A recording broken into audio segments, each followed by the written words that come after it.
Willpower is a fight with ourselves. As my friend Carl Buchheit says, when you fight with yourself, who actually wins? Willpower rarely produces significant, lasting change. By the time most of us are adults, the blocks that are in our way are not conscious. If they were conscious, we would have changed them already. Nobody consciously creates the experience of problems, blocks, or limitations around money.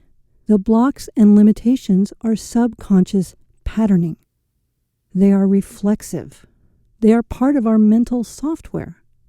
Trying to consciously override your subconscious patterning is a little like yelling at your computer and expecting it to respond differently, which I have tried many times, by the way, so I know it doesn't work. It's like trying to not move your leg when the doctor hits your knee in the reflex spot. It's like trying to get your pupils not to constrict when someone shines a bright light in your eyes. The patterning is reflexive.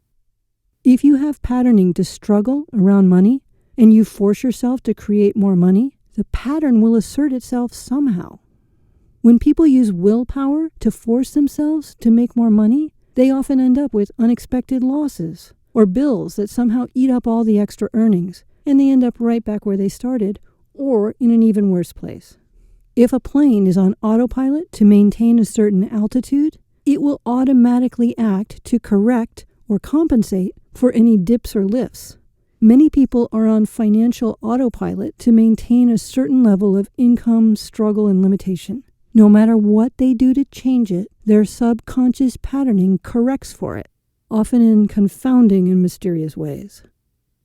When patterning revises, however, the opposite seems to happen. People tell me all the time after taking my class that they're making more money, often tripling their income, but that they don't feel like they're doing anything differently. I hear that sentence over and over from our graduates. There's no willpower involved. There's no need for it, because their autopilot is now set to maintain a different financial altitude, and the change seems to just happen, often in mysterious and wonderful ways. When your money patterning is created.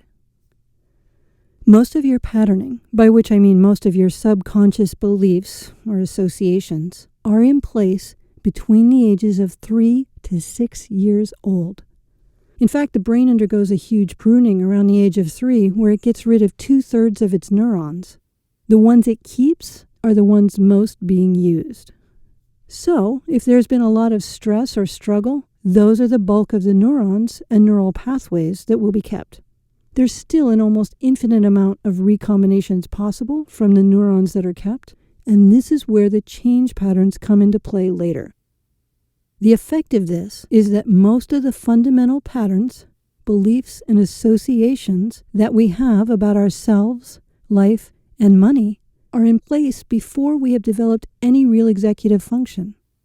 That is to say, before we're truly old enough to think for ourselves and see life and possibility from a broader perspective. When later in life, our perspective of who we are and what we want and what's possible for us expands, it does not change the original patterning.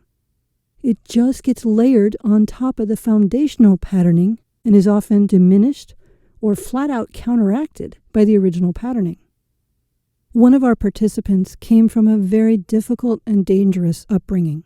When she took our workshop, she was a single mother and life was challenging. She had been struggling most of her life and had only about $700 in the bank. A lot of the change patterns she did focused on accessing and updating those old internal software programs she was running so that her neurology, especially her creature neurology, could know that it was safer now, that she had made it, and that life and money could be much easier. In the 2 weeks after the workshop, she made over $25,000. People just kept finding her and calling her and asking her how they could work with her and pay her. She didn't go out and find these people. They found her.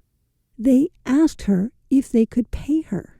Because when the subconscious automatic patterning changed for her, her life and her reality shifted to match the new patterning.